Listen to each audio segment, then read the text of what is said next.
So I have no experience in IT engineering, so actually the previous talks are totally new to me. I don't understand almost anything, but it's very exciting.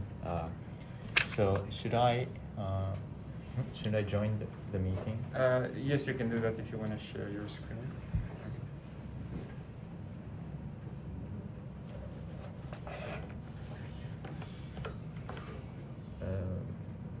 Or if you the meeting ID? Yes. Okay, just give me a second. He's not on the Discord channel, so let me just send it. Oh, that's here on the screen.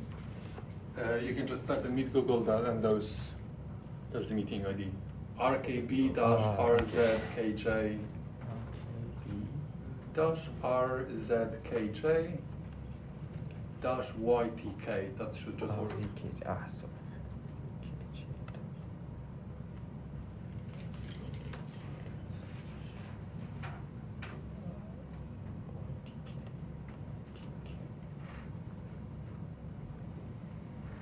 Yes, thank you. Then it'll probably like you need to just click use the black mouse and just admit yourself. Admit. Yeah, perfect. That will work. And also need to mute yourself. I think maybe to rejoin and then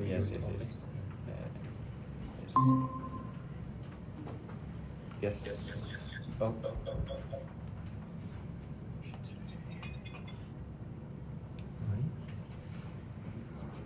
I muted.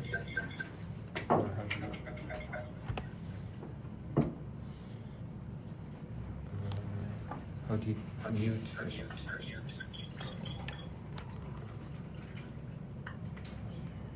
Okay. Yes. Okay. Sorry. And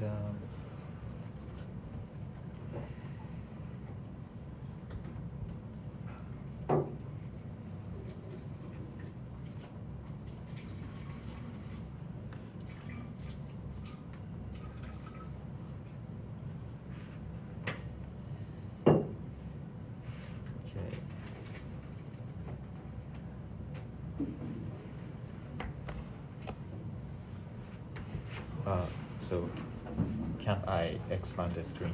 This is maximum size. I think this is Okay. yeah. So okay,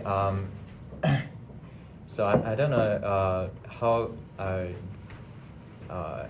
much do you know about quantum computing. So today I give you just a very brief introduction to quantum computing. So if you know well about quantum computing, and if you find it's too easy for you, then please ask me questions later.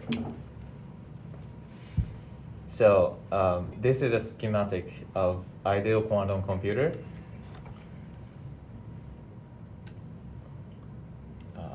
It's slow, but so we have like the usual computer, we have bits, but now it's qubits, quantum bits, and let's say we have n qubits, and then it's too slow. Okay, then we have U, green box, which is a kind of black box, and with this you can calculate anything in this 2 to n-th very large space, computation space, and it's very different from the classical computer because, for example, if you have 2 qubits, and if you input 0, 1, then depending on the implementation of U, but basically you can output all the combination of 2 qubits, like 0, 0, 0, 1, 1, 0, and 1, 1, with expansion coefficient A, B, C, D, which can be a general complex numbers. But in classical computer, if you input 0, 1, then you could output for example, 1, 1, which means you can't have 0, 0 or 0, 1 at the same time. At the same time, you output 1, 1. Only at one time you can output only one output like this. So as you can see, if you have n qubit input, then you can have in principle 2 to n outputs. So it's exponentially large computation space compared to classical computation. And what's U, the black box I set here? So it's mathematically unitary matrix. So if you have U and the complex conjugate, then U dagger, and U dagger U equals identity. So that's the definition of unitary matrix. And any kind of unitary matrix can be implemented on quantum computer.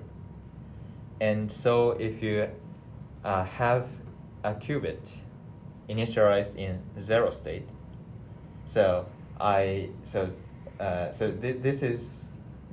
this picture shows the bit, and if the arrow points up, it means 0, and it points down, it means 1.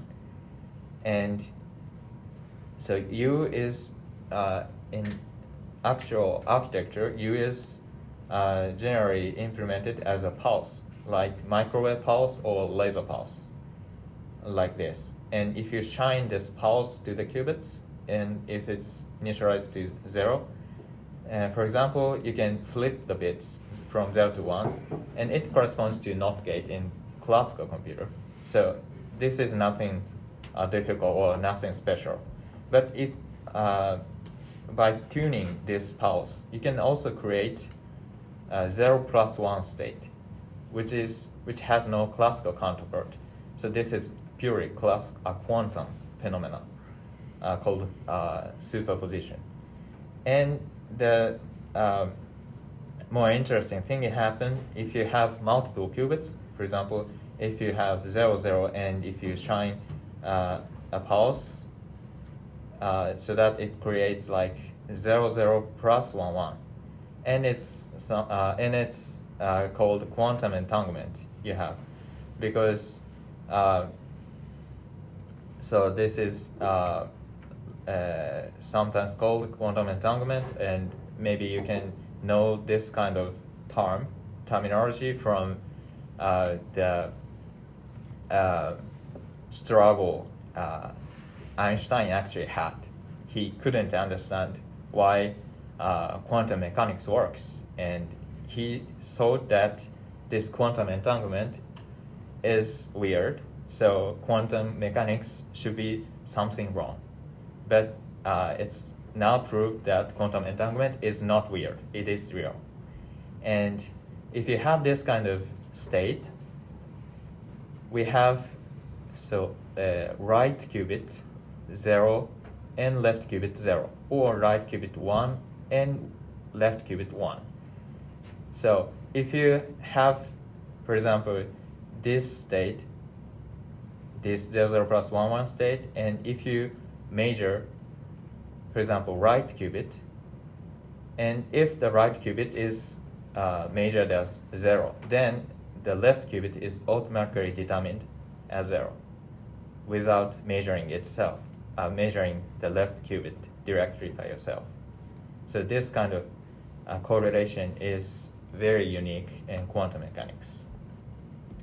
But this is just for ideal quantum computer, and today's quantum computer is very different.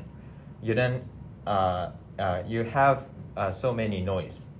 So it's called a NISQ, noisy intermediate scale quantum computer, because the pulse, the unitary matrix, is not perfect in real architecture, and also qubit is not stable. So if you prepare this state 0 plus 1, but as time goes on, this state corrupts. This state corrupts, for example, to 0 state. So the quantum information is not stable. So there are so many noise, like gate error, crosstalk error, readout error, and decoherence. So actually, we can't calculate very long quantum circuit with today's quantum computer. So this is the actual simulation done on today's noisy quantum computer developed by IBM. And so this is a simulation of spin chain. I mean, like we have many spins aligned in 1D, in 2D in this case, but aligned spins interacting with each other in neighboring nearest neighbor, and after time t, because of the interaction between qubits, between spins, at time t, the state would be superposition of, for example, this kind of up, up, up, and up, up, up, down, for example. And this oscillation shows the calculation. The black curve is the ideal result, and red and blue is obtained by today's quantum computer. So in later time, it fails to reproduce the exact one. But this is a current status. And so, and this is a real architecture. This is by IBM. This is by Honeywell. So this is a superconducting quantum computer, and this is the ion trap. So you can trap the ion just above this device. And we actually have one IBM's quantum computer in Kawasaki in Japan. And this is a roadmap shown by Google. So currently we are here, NISQ device, and we have to increase the number of qubits and decrease the error rate to get the useful quantum computing. So sorry, I talked too much. So, that's it. Oh, thank you very much. Question. Yes. Okay, so from what I understand is currently quantum computers cannot work in a deterministic way. Right now. Right. Yeah. I see. So, and another thing would be that you mentioned earlier about the logic operation in the quantum computing. So. Sorry. The logic operation, the not and yes, yes, or yes, so it's yes. basically different than like when we are calculating a Boolean logic. Is that correct? I mean, that's what I get from. Yeah. So, like this NOT gate, we can create the same kind of logic Boolean gate, also using quantum computer, but in order to make the universal computation, in classical computer, you have those and or XOR and so on. Yes. And you can create universal computation.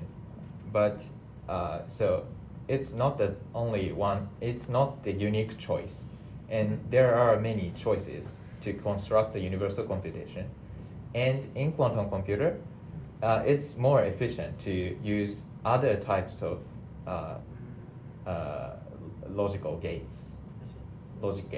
So it is in principle to create the similar logic gates as we use for the classical computer, but it's not efficient for quantum computer. I see. Thank you.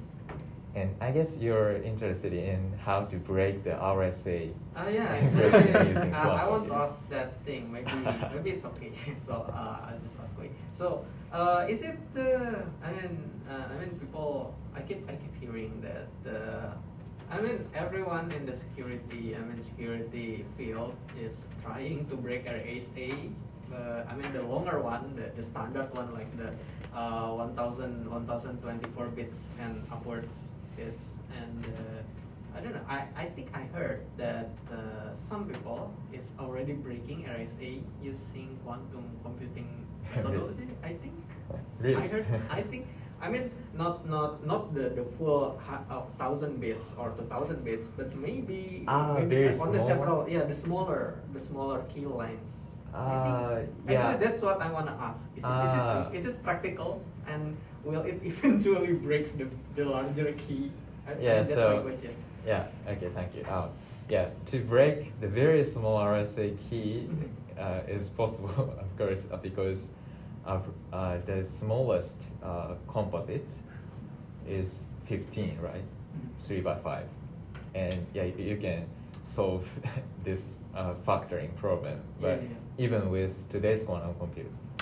But yeah, to applicate this algorithm to breaking the RSA code currently used in the real world, then it is said that we need 10,000 of qubits with very low error rate, because it's about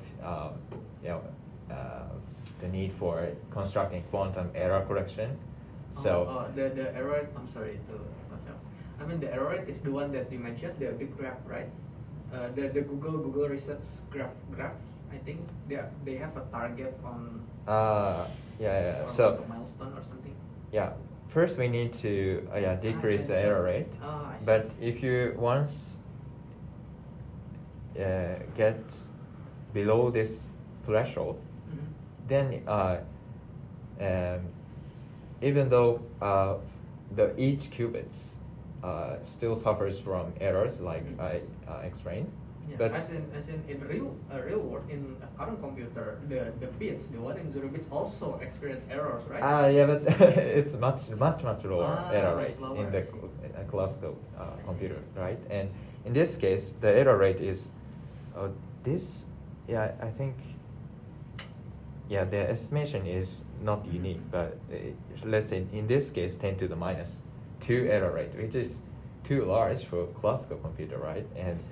But in quantum computer, with this error rate, in principle, you can correct any kind of errors by encoding the logical state, logical bits using many qubits. So for example, we need like 100 qubits, 100 qubits to construct one logical bits.